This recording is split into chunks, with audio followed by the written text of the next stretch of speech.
Mesdames, Messieurs, bonjour, bienvenue dans le cadre de cette conférence de presse sur le pneu hiver à l'invitation du TNPF. Mon nom est Laurent Meillot, je suis journaliste automobile et j'ai le plaisir d'animer cette conférence et d'être avec vous ce matin ici à Amnéville. J'aimerais saluer tout d'abord la présence au premier rang de Madame le maire d'Amnéville, Doris Belloni. Bonjour, si vous pouvez juste lever la main pour qu'on puisse vous identifier.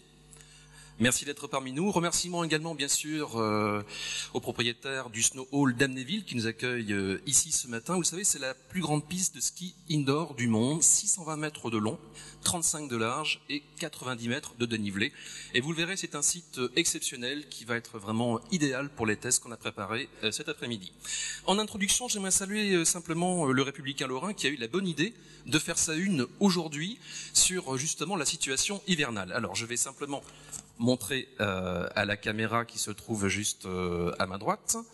Voilà, donc en fait, il se trouve que le département a un plan pour justement éviter la panique qui s'était déroulée, donc vous le savez, l'hiver dernier. Alors le plan concerne évidemment le stock de sel pour saler, mais il y a aussi l'information pour les usagers avec un site internet et puis des conseils. L'un des conseils justement dans le journal, eh bien c'est de s'équiper en pneus hiver. Donc bon, j'allais dire c'est le hasard qui fait bien les choses, mais en tout cas c'est comme ça que ça se passe.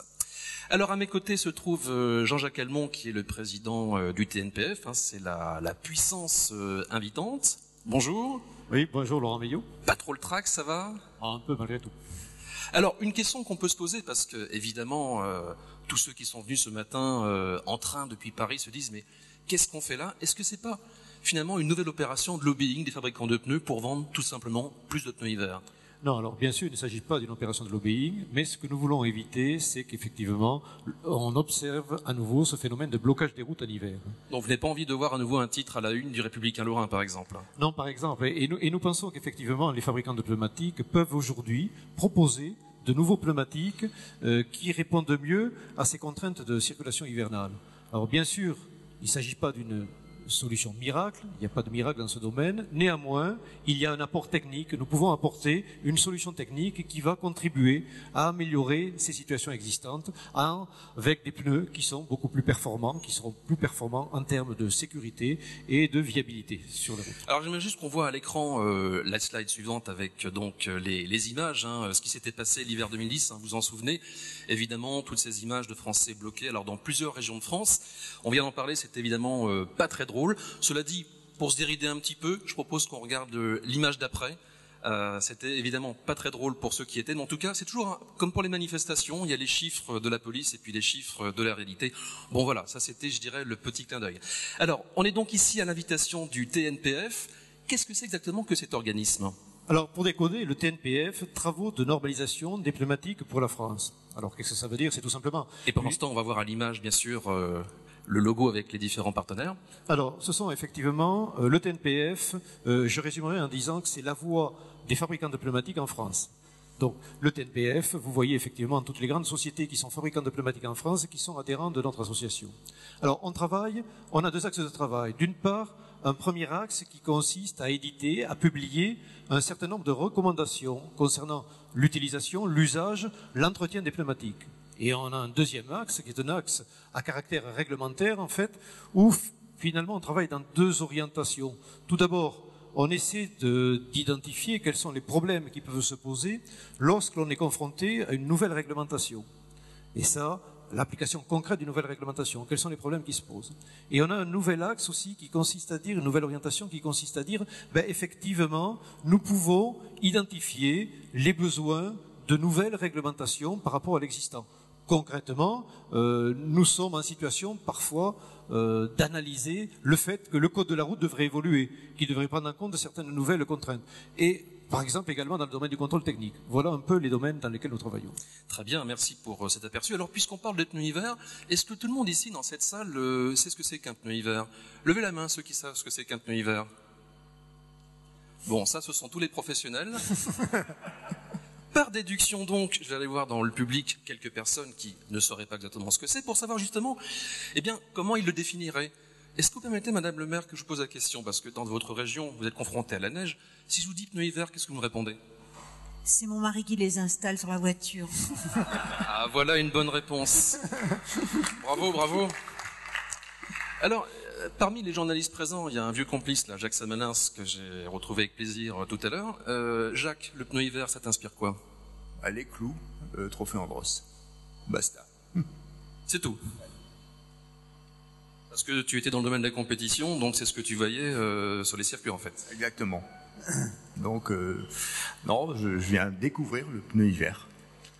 Bon, alors donc ça veut dire qu'il y a un message à faire passer. Alors, pendant qu'on va voir la slide sur les pneus hiver s'afficher à l'écran, peut-être quelques explications.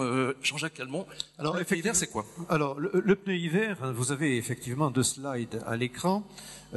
Et vous pourrez également, au pied de l'estrade, chacun des manufacturiers a exposé un pneu été et un pneu hiver. Été-hiver, c'est comme jour-nuit, c'est assez simple. Voilà. Été-hiver.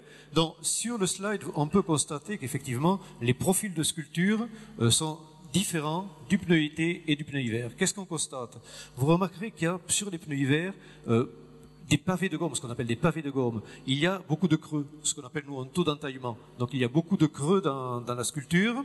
Et il y a aussi, vous remarquerez, beaucoup de lamelles. Et j'ai la conviction que même si vous ne connaissez pas le pneu hiver, ça se voit en tout cas. Hein. Ça se voit immédiatement. Les pneus, tous ces pneus ont beaucoup de lamelles et sont beaucoup plus découpés que les pneus que l'on appelle les pneus été. Alors ça, c'est ce qu'on voit, mais il y a aussi ce qu'on ne voit pas. Et il y a également ce que l'on ne voit pas, et ça c'est aussi un point très important, c'est qu'effectivement, il y a une gomme, la gomme de ces pneus, elle est définie pour pouvoir travailler à basse température. Elle est optimisée pour travailler à basse température. Alors une gomme de caoutchouc, avec la température, en général, ça devient plus rigide. Ça devient, c'est un peu comme un chewing-gum, ça devient cassant avec la température. Et là, ces gommes, elles sont optimisées pour rester souples à basse température. Et ça, c'est un point très important dans la définition de ces pneus hiver.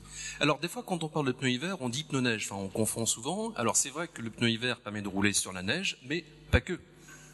Alors effectivement, justement compte tenu de ce que je viens de dire, le fait que cette gomme reste souple à basse température permet de l'utiliser en conditions hivernales, c'est-à-dire quand il fait froid, sur tout type de sol, avec un niveau de performance supérieur pour le pneu hiver. Tout type de sol, c'est-à-dire des sols froids, gelés, des sols avec du verglas, avec la neige fondue, des sols humides, mais pour lesquels la température est relativement basse. Et ce pneu hiver, effectivement, apportera un niveau de performance supérieur au pneu classique, au pneu été. Donc ça, c'est pour la technique. Alors ce qui nous amène ici, c'est la réglementation. Dans certains pays, le pneu hiver, c'est obligatoire. Alors effectivement, nous sommes à proximité de l'Allemagne, du Luxembourg et de la Belgique. Vous devez savoir qu'en Allemagne, il y a une réglementation qui impose l'utilisation de pneumatiques ou l'équipement des véhicules avec des pneumatiques hiver dès que les conditions météo le justifient. C'est une réglementation qui est appliquée de manière très stricte en Allemagne, notamment en Allemagne, en Autriche également. Alors, par contre, il y a une autre stratégie qui est développée aussi dans les pays nordiques. Alors là, c'est une logique réglementaire un peu différente qui consiste à définir une période hivernale. Et pendant cette période hivernale, les véhicules doivent être équipés de pneus adaptés. Alors la période hivernale, c'est globalement du mois de novembre à la fin. Dans certains pays, c'est 6 mois de l'année, hein, on peut le dire. Oui, même alors... 9 mois même, ça dépend. Alors la période hivernale, effectivement, elle varie d'un pays à l'autre. Alors du coup, la question qu'on se pose, c'est et qu'est-ce qui se passe en France? Rien? Alors, il y a peut-être quelques officiels, enfin je voudrais pas non plus mettre à dos tout le monde, mais... Alors en France, il n'y a pas vraiment de réglementation, mais ce qu'il faut savoir malgré tout, le préfet, au niveau du département, a le pouvoir de bloquer la circulation en cas de chute de neige abondante et d'imposer l'usage d'équipements spéciaux sur les véhicules. Alors ce qu'il faut savoir aussi, c'est que le maire a aussi ce pouvoir, et Madame le maire, vous avez, Madame le maire, hein, vous avez ce pouvoir... Vous pouvez bloquer les routes si vous le voulez. Dans votre commune, bien évidemment. Elle le fait déjà. Alors, voilà la réglementation actuelle. Mais à ce jour, dans les réglementations, notamment dans le code de la route, il n'y a pas de disposition spécifique pour le pneu hiver. Alors, en tout cas, en attendant, il y a des campagnes. J'aimerais qu'on montre la dernière campagne en date des professionnels du pneu. Donc, campagne heure d'hiver, pneus d'hiver. Voilà un message qu'il est facile à retenir, comme dirait l'autre, parce que l'heure d'hiver, bah, ça y est, on y est déjà. Donc, théoriquement, on aurait déjà dû commencer à s'équiper. Oui, alors nous sommes convaincus que ce type de message est tout à fait intéressant et doit être encouragé et soutenu. Parce qu'effectivement, derrière ce message qui est simple, que les gens peuvent retenir, heure d'hiver, équipez-vous de pneus d'hiver, heure d'été, vous montez les pneus d'été. Donc c'est très simple à retenir et pédagogiquement c'est très positif. Et surtout, quel est l'intérêt? C'est que ça prépare les gens à anticiper l'équipement du véhicule. Et cette notion qui est très importante d'anticiper l'équipement des véhicules avec des pneus hiver à l'approche de l'hiver. Et c'est ce message qui est important. Alors jusqu'à présent, le message était tout autre. On va voir la dernière campagne, enfin celle d'avant, qui faisait référence à la température des 7 degrés. Donc en dessous de 7 degrés, il vaut mieux s'équiper de pneus hiver. Si on peut voir l'image à l'écran, s'il vous plaît. Un message plus confus dans l'esprit du consommateur, mais pourtant, il y a des raisons objectives. Oui, alors effectivement, il y a quand même une cohérence. Alors, nous aimons bien essayer de faire émerger un certain nombre de points clés dans une argumentation. Alors, ce qu'il faut retenir effectivement parmi ces 7 raisons que nous mettons en avant, c'est qu'en dessous de 7 degrés, il faut effectivement des pneus adaptés, en particulier pour les raisons que je viens d'évoquer. Bon, la sculpture du pneumatique, la sculpture agressive de la bande de roulement, mais aussi la formulation de la formulation du caoutchouc là, qui reste souple à basse température. Alors pourquoi 7 degrés? Il y a quand même pourquoi? Alors, ça aurait pu être 8, 8,5. Ah oui, alors effectivement, 7 degrés, c'est une température que nous appelons dans notre vocabulaire une température de précaution. Alors en fait, 7 degrés, les 7 degrés, c'est les 7 degrés qui sont indiqués par les stations météo. Une station météo dans une région, elle indique une température moyenne de 7 degrés. Il n'en demeure pas moins vrai que ces 7 degrés ne sont pas révélateurs de la température réelle au niveau du sol. Déjà, ce qu'il faut savoir, le pneu est au contact du sol. Ce qui est important, c'est la température du sol. Alors vous allez me dire qu'effectivement, les véhicules modernes sont équipés d'alarmes. Et ça clignote en général. Et ça clignote à 3-4 degrés, ça commence à s'affoler un petit peu. Alors à 3-4 degrés, ça commence à clignoter. Il n'en demeure pas moins vrai, c'est 3-4 degrés à proximité du sol. Et également, c'est localisé. Et ça ne préjuge nullement de la température ambiante. Et c'est la raison pour laquelle, après avoir... on a eu un débat interne au niveau de la profession, et on est bien revenu à cette idée que ces 7 degrés, qui étaient cette température de précaution, que nous recommandions pour alerter les usagers en disant faites attention, dès que la température descend dessous de 7 degrés, vous pouvez vous trouver confronté à une zone qui est particulièrement abritée, où vous allez tomber sur des plaques de verglas. Donc c'est un signal d'alarme, principe de précaution. D'accord, très bien. Alors ça c'est ce qui a été fait jusqu'à présent. Qu'est-ce qu'on peut faire de plus? Comment aller plus loin? Alors, comment aller plus loin? Alors, effectivement, nous, ce que l'on souhaite, c'est qu'effectivement, les usagers prennent l'habitude de s'équiper.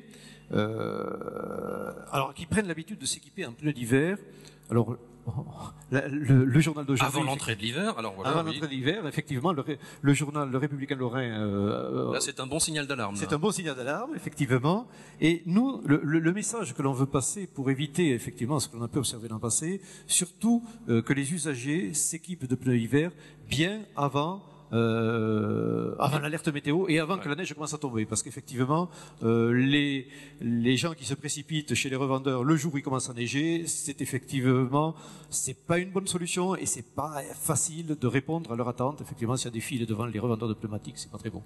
Donc cette idée, anticipez vos achats, et le slogan des professionnels du pneu dans ce sens est tout à fait pédagogique.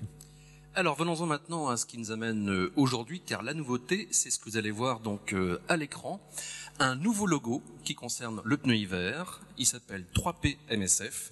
Alors je vous laisse le soin de le décrire et surtout nous expliquer ce qu'il apporte de plus. Alors vous voyez le logo qui apparaît à l'écran. Alors effectivement, c'est un petit logo. On voit une montagne avec 3 pics, donc 3 petits sommets, et un flocon de neige. Donc c'est un visuel qui est assez pédagogique.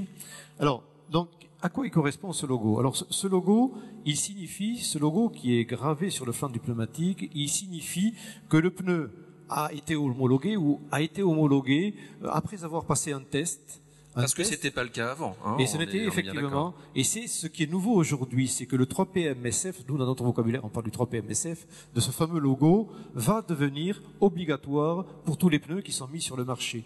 Et là, c'est vraiment quelque chose de nouveau, parce qu'il faudra effectivement, pour avoir le droit d'utiliser ce logo, avoir passé un test et avoir un rapport de test qui justifie que l'on peut utiliser ce logo. Autrement dit, il n'est pas pneu hiver qui veut, c'est donc une espèce de pneu hiver plus. Et donc, quel est l'intérêt pour le consommateur? Alors effectivement, j'aime bien votre expression, c'est un pneu plus. Pour le consommateur, il garantit effectivement une meilleure motricité, donc on se déplace mieux. Il garantit aussi un meilleur contrôle de la trajectoire du véhicule. Il garantit également, et ça c'est un point important, un meilleur freinage, et il va freiner plus court concrètement. Et alors ça, justement, on va le voir cet après-midi, après la conférence de presse.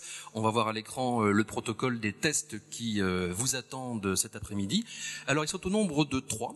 On les commente rapidement. Bon, alors on a voulu montrer, effectivement, on a voulu bâtir un programme de test de telle sorte que l'on puisse simuler les conditions auxquelles peut être confronté un automobiliste en période hivernale. Alors, vous voyez, donc, les tests sont décrits à l'écran. Démarrage en côte. Alors, effectivement, ça c'est la situation classique. Hein. Situation classique. On voit les roues qui patinent et voilà. On veut démarrer en côte. Deuxième situation, effectivement, il y a un embouteillage. Rappelez-vous les premières photos que l'on vous a montrées au début de l'exposé. Il y a un embouteillage, tout le monde s'arrête et il faut redémarrer. Donc en redémarrage, stop and go, c'est ce qu'on appelle le stop and go. Il faut redémarrer et il faut redémarrer avec un véhicule qui reste sur la trajectoire, bien évidemment. Ça c'est la conséquence du trafic. Hein. On est bloqué, il faut redémarrer et c'est pas toujours facile. Et alors, bien sûr, le dernier test, qui est un test éminemment sécuritaire et qui nous impacte tous, qui est un test de freinage.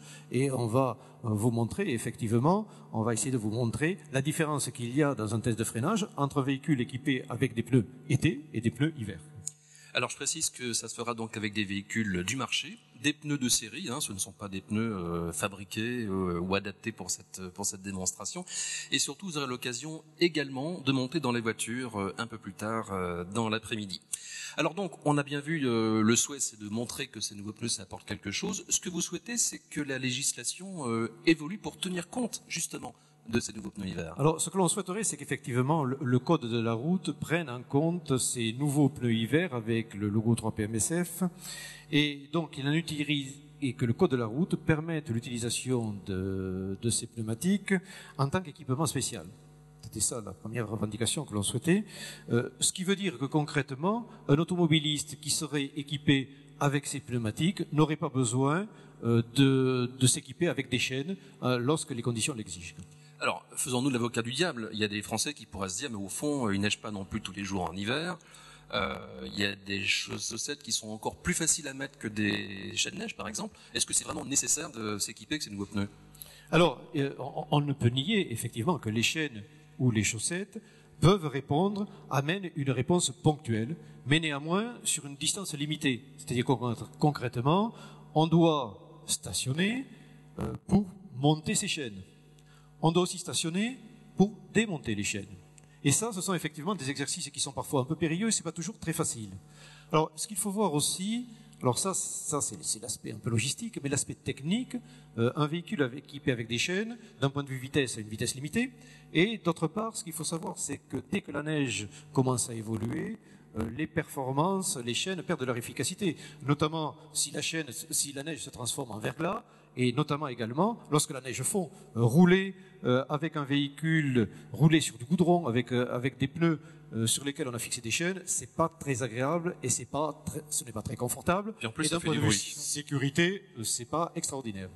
Alors une autre question bien sûr, c'est si j'ai un 4x4, parce qu'après tout il y en a de plus en plus, donc évidemment je pourrais me dire que j'ai pas besoin de ces pneus encore une fois. Et là ce que j'aimerais sur ce point très précis, on va en profiter, on a un pilote parmi nous, Bruno Arnoux de Novateam est l'un des deux pilotes qui conduira, tu peux te lever Bruno hein, si tu veux bien, est l'un des deux pilotes qui conduira les voitures tout à l'heure. Alors les conducteurs de 4x4, est-ce qu'ils sont à l'abri de ces conditions hivernales ? Non, absolument pas, puisque c'est vrai que lorsque on évolue au volant d'un véhicule à 4 motrices, que ce soit une berline 4 motrices ou un 4x4, eh bien on se sent un petit peu à l'abri du danger, puisque avec des pneus été, on va pouvoir démarrer, passer la puissance au sol plus ou moins efficacement. Mais le revers de la médaille, c'est qu'on va continuer à évoluer avec les mêmes repères de vitesse, les mêmes repères de distance, les mêmes repères de freinage. Et là, toute la valorisation du pneu hiver n'est absolument pas présente, puisqu'on va rallonger à outrance les distances de freinage, et c'est là où le danger arrive pour les usagers, puisque, comme nous le savons tous, nous continuons à rouler aussi près les uns des autres. Nous n'imaginons pas la place nécessaire pour arrêter son véhicule, et c'est là, en cas de situation imprévue, que le danger peut survenir et la collision, malheureusement. Et là, s'il s'agit d'un gros 4x4, c'est 2 tonnes et plus à rattraper, donc c'est difficile.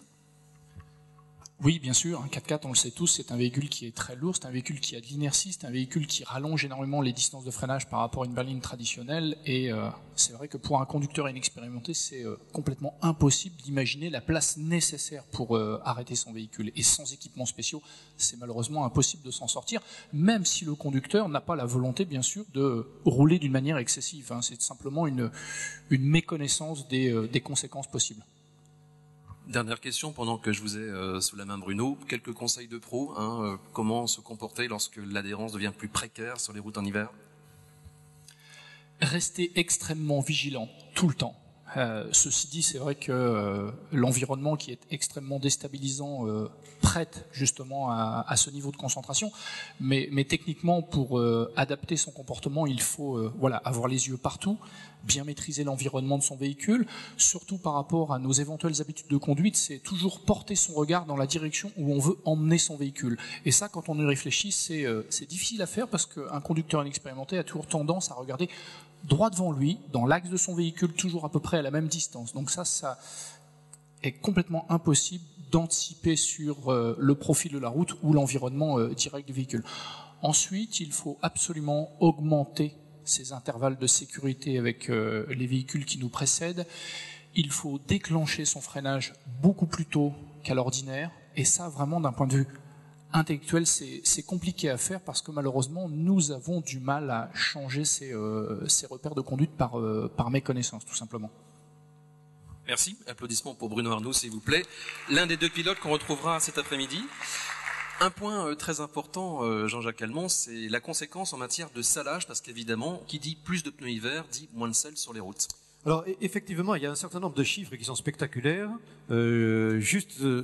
Les estimations. On estime qu'en France, lors de l'hiver, on a déversé sur les tonnes un peu plus de 2 millions de tonnes de sel. Pendant la même période, en Allemagne, on a déversé uniquement 300 000 tonnes de sel. 7 fois moins. Donc, je vous laisse imaginer les conséquences en termes d'environnement, d'impact environnemental, d'impact sur les nappes phréatiques. Les chiffres sont assez spectaculaires pour ne pas nous laisser indifférents. Bon, on a compris tous ces avantages, techniques, y compris environnementaux ou même économiques, mais quand même, puisqu'on parle d'économie, il y a aussi l'aspect coût. Il ne faut pas s'en cacher, le pneu hiver, ça coûte quand même plus cher. Oui, alors, bien sûr, on ne peut pas nier que le pneu d'hiver coûte un peu plus cher. Bon, mais malgré tout, ce que l'on peut dire, c'est que c'est une dépense qui s'amortit dans le temps, pour la raison très simple, c'est qu'un pneu hiver peut être utilisé pendant plusieurs saisons hivernales. Alors, et pendant que l'on utilise le pneu été, on économise le pneu été, puisque lui, il est stocké, il est remusé, il ne s'use pas. Donc ça, c'est un premier point. Alors, le deuxième point, malgré tout, là, c'est une question aussi de choix. Est-ce que la sécurité a un prix? Ne dit-on pas que la sécurité n'a pas de prix? Alors ça, c'est aussi un élément à prendre en compte, d'autant plus que lorsqu'on a des pneus d'hiver, on n'aura pas aussi ces contraintes de montage et de démontage des chaînes, mais aussi, on peut aussi penser, alors bien sûr, c'est une estimation, qu'avec des pneus hiver, on a peut-être fait un surcoût de dépenses, mais néanmoins, on a peut-être économisé des frais de carrosserie qui auraient pu... crever le budget. Qui auraient pu effectivement affecter sérieusement nos budgets d'entretien du véhicule.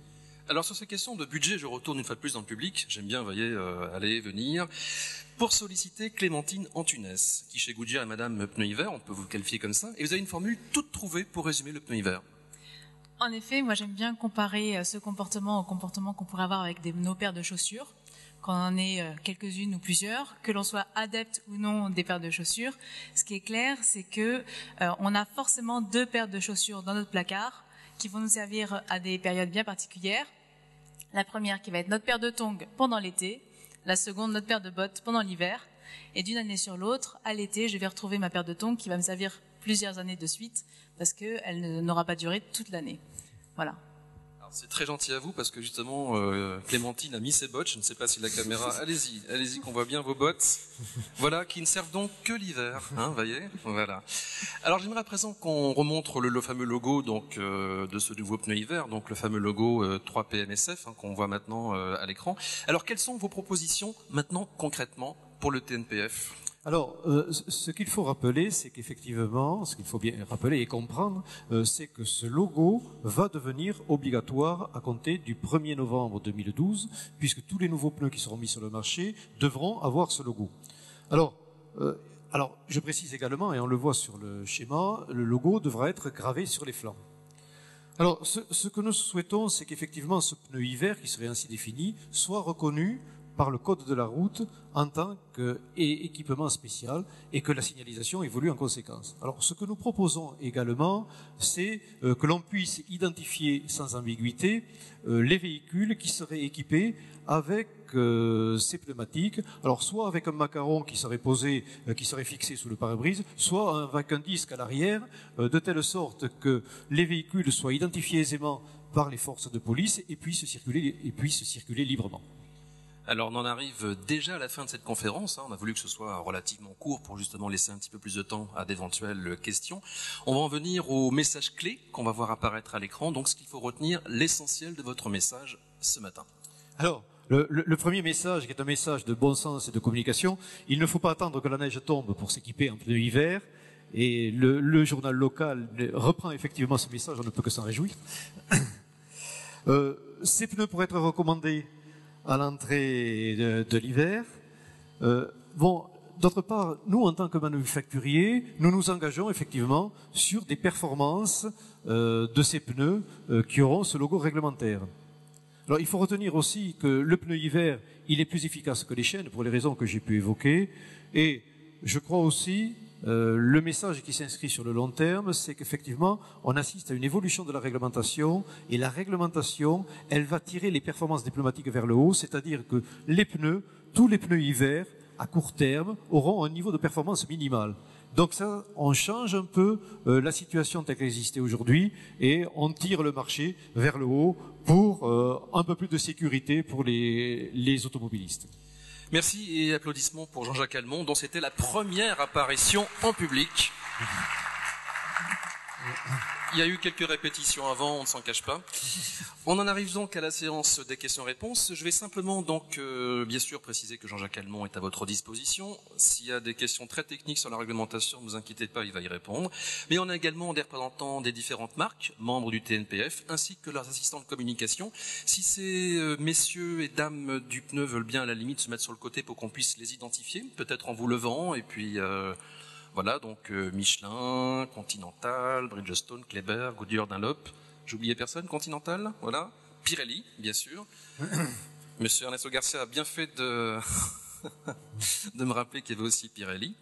Eh bien, la parole est à vous. S'il y a des questions, un micro est à votre disposition. Voilà, au fond, on commence le bal des questions et n'oubliez pas de vous présenter au passage. Merci. Bonjour, Benjamin Lyonnais, Journal Auto Plus. Je voudrais savoir pourquoi dans les tests, il n'y a pas un petit test complémentaire niveau sécurité, d'évitement. Oui, alors c'est une bonne question, mais il n'en demeure pas moins vrai. Ce qu'il faut savoir, c'est que pour bâtir un test réglementaire, c'est pas simple. Alors un test d'évitement, d'accord.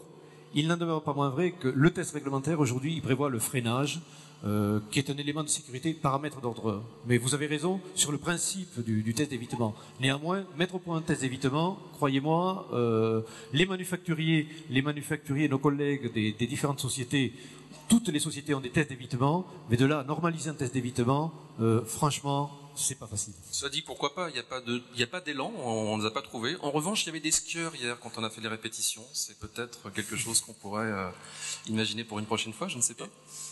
Et donc du coup, il y aura une grille avec des performances minimales, j'imagine. Oui, alors il y a effectivement un seuil minimal. Alors vous savez, on fonctionne sur le principe du seuil. C'est-à-dire que on démarre, on part de rien, on crée un test et on met un seuil qui est un seuil de référence. Alors, si vous suivez un peu l'actualité automobile et de par votre fonction, vous devez la suivre. Il a dit que c'est Auto Plus. Oui, justement, raison de plus. Donc, dans le domaine automobile, on a vécu ça pour le problème des émissions. On a démarré, initialement, avec un seuil.